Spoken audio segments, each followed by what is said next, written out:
സുഗമോദേവി എന്ന പരമ്പരയിൽ നടക്കുന്നത് വളരെയധികം വലിയ രൂപത്തിലുള്ള ട്വിസ്റ്റുകളിലൂടെ മുന്നോട്ട് പോകുന്നത്. സുഗമോദേവി പ്രേക്ഷകരെ എല്ലാവരും തന്നെ ഞെട്ടിക്കുന്ന ഒരു പ്രോമോയാണ് പുറത്തു വന്നത്. ഫയൽ കാണാതായിരിക്കുന്നു. മുഖ്യമന്ത്രി ദേവികയെ ഏൽപ്പിച്ച ഫയൽ വളരെ പ്രധാനപ്പെട്ട ഒരു ഫയലായിരുന്നു. അത് കാണാതായിരിക്കുകയാണ്. ഈ വിവരം ദേവിക സിദ്ധാർത്ഥിനെ അറിയിക്കുന്നുമുണ്ട്. ഇതിലെ നന്ദന്റെ പങ്ക്, നന്ദൻ ഈ ഫയൽ ഇസബെല്ലെ ഏൽപ്പിച്ചിരുന്നു. ദേവികയെ ചതിക്കാൻ താൻ ഒന്നും ചെയ്തിട്ടില്ല എന്ന് നന്ദൻ ഇമോഷണലായി പറയുന്നുണ്ടെങ്കിലും ഇസബെല്ല നന്ദനെ ഇതിലൂടെ കുടുക്കാൻ പ്ലാൻ ചെയ്യുകയാണ് എന്നാണ് ഇതിലൂടെ പുറത്തു വരുന്നത്. മുഖ്യമന്ത്രിയുടെ മുന്നറിയിപ്പ് ഇതിനോടകം വരികയാണ്. ഫയൽ കാണാതായ വിവരം മന്ത്രി അറിയിക്കുകയും സിദ്ധാർത്ഥിനെ വിളിപ്പിക്കുകയും ചെയ്യുന്നു. ഫയൽ കണ്ടെത്തിയില്ലെങ്കിൽ ദേവികയ്ക്ക് MLA സ്ഥാനം രാജിവെക്കേണ്ടി വരുമെന്നും മന്ത്രി മുന്നറിയിപ്പ് നൽകുകയാണ്.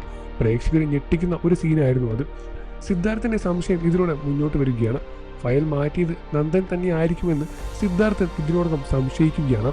ദേവികയെ രക്ഷിക്കാൻ വേണ്ടി നന്ദനെ കൊണ്ട് സത്യം പറയിക്കാനും സിദ്ധാർത്ഥൻ ശ്രമിക്കുന്നതും വീഡിയോയിലൂടെ വളരെ വ്യക്തമായി കാണാനും സാധിക്കും. എന്നാൽ ഇതിലൂടെ ദേവികയുടെ ആശങ്കയും പുറത്തു വരികയാണ്. താൻ ചെയ്യാത്ത തെറ്റിന് ശിക്ഷ അനുഭവിക്കേണ്ടി വരുമോ എന്ന പേടിയിൽ ദേവിക ചന്ദ്രമതിയോട് കാര്യങ്ങൾ പറഞ്ഞ് സങ്കടപ്പെടുകയും ഇതിനോടകം ചെയ്യുന്നു. ചുരുക്കത്തിൽ ദേവികയെ രാഷ്ട്രീയമായും വ്യക്തിപരമായും തകർക്കാൻ ഇസബെല്ല നടത്തുന്ന നീക്കങ്ങളും തന്ത്രങ്ങളും നന്ദൻ അറിയാതെ അകപ്പെടുകയാണ് ഈ എപ്പിസോഡിന്റെ ഉള്ളടക്കമായി തന്നെ പുറത്തുവിട്ട പ്രോമോയിലൂടെ മനസ്സിലാക്കാൻ സാധിക്കുന്നത്. പ്രേക്ഷകരെ മുഴുവൻ ഞെട്ടിക്കുന്ന രൂപത്തിലുള്ള ട്വിസ്റ്റുകളിലൂടെയാണ് ഇപ്പോൾ സുഗമോദേവി എന്ന പരമ്പര മുന്നോട്ട് പോകുന്നത്. ഇതിലെ ദേവിക MLA മാനസികമായി തകർന്ന നിലയിലാണ്. സിദ്ധാർത്ഥൻ ദേവികയുടെ അമ്മായപ്പനുമാണ്. സിദ്ധാർത്ഥ, ഞാൻ ദേവികയെ വിശ്വസിച്ചാണ് ആ ഫയൽ ഏൽപ്പിച്ചത്. ഇതിപ്പോൾ കാണാനില്ല എന്ന് പറഞ്ഞാൽ എന്താണ് അർത്ഥം? അവർ MLA ആണോ അതോ വെറും ഡമ്മിയാണോ? സിദ്ധാർത്ഥന്റെ മറുപടി, സാർ, അവൾക്കത് കൃത്യമായി വീട്ടിൽ സൂക്ഷിച്ചു വെച്ചതാണ്. പക്ഷേ എവിടേക്കോ എത്തിയപ്പോൾ അത് കാണാനായി. മന്ത്രി, എങ്കിൽ അതെന്റെ മകൻ നന്ദൻ തന്നെ എടുത്തതായിരിക്കുമെന്നും അവർ തന്നെ ഇതിനപ്പുറം ചെയ്യും എന്നും ഫയൽ കിട്ടിയില്ലെങ്കിൽ ദേവിക രാജിവെക്കേണ്ടി വരും എന്ന് ഓർത്തു എന്നും സിദ്ധാർത്ഥൻ മന്ത്രി ഇത് പറയുകയാണ്. എന്നാൽ നന്ദന്റെ മറുപടി, ഇതാ ഫയൽ. പക്ഷേ ഇസബെല്ല, എനിക്ക് ദേവികയെ ചതിക്കാൻ കഴിയില്ല എന്നും ഞാൻ അവൾക്ക് വേണ്ടിയാണ് ജീവിക്കുന്നത് എന്നും അവളൊരു പാവമാണ് എന്നെല്ലാം തന്നെ തുറന്നു പറയുകയാണ്. നന്ദ, നീ പേടിക്കേണ്ട, നീ ഇതിന്റെ കയ്യിൽ തന്നെ ഇരിക്കട്ടെ എന്നും നന്ദൻ കുടുങ്ങി, ഇനി അവനെ വിട്ടു പോകാൻ കഴിയില്ല എന്ന ഫയലിന്റെ പേരിൽ ദേവികയും കുടുങ്ങുമെന്നും ഇസബെല്ലയും പറയുന്നു.